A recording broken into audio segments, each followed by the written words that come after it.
কুষ্টিয়ায় গড়াই নদে কুমির, খাবারের জন্য চরে ছাড়া হয়েছে ছাগল।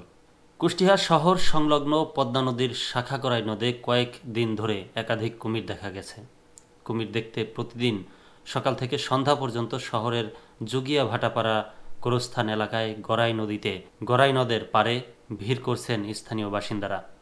নদে কম পানিতে কুমিরের দেখা পাওয়ায় জেলেরা মাছ ধরতে পানিতে কম নামছেন।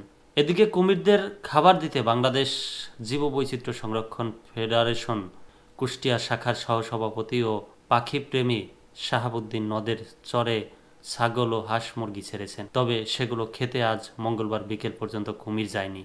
আজ সকাল থেকে 2 থেকে 3 বার কয়েক সেকেন্ডের জন্য কুমির মাথা উঁচু করেছে বলে স্থানীয় লোকজন জানিয়েছেন। আজ বেলা 2টার দিকে গড়াই নদের পাড়ে গিয়ে দেখা যায় বিভিন্ন বয়সী নারী, পুরুষ ও শিশু নদের পাড়ে বসে আছেন। তারা কুমির দেখতে সকাল থেকে সেখানে আছেন। পদ্মার উৎসমুখ থেকে অন্তত 1 কিলোমিটার দূরে গড়াই নদের ভাটাপাড়া এলাকা। সেখানে নদের মাঝে চর জেগেছে। চর জায়গার এক পাশে ফালি হয়ে কিছু পানি জমে আছে। সেই পানিতে মূলত কুমির দেখেছেন স্থানীয় লোকজন। কুমির দেখা লোকজনদের একজন স্থানীয় জেলে খদিমুল ইসলাম। তিনি 4 দিন ধরে কুমির দেখেছেন।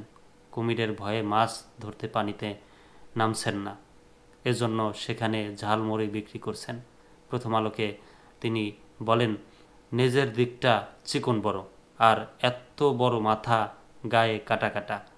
কুমির ওঠে আর ডুব দেয়, ভয়ে আর নামছি নে। মানুষ দেখতে আসছে, তাই ঝালমুড়ি বিক্রি করছি।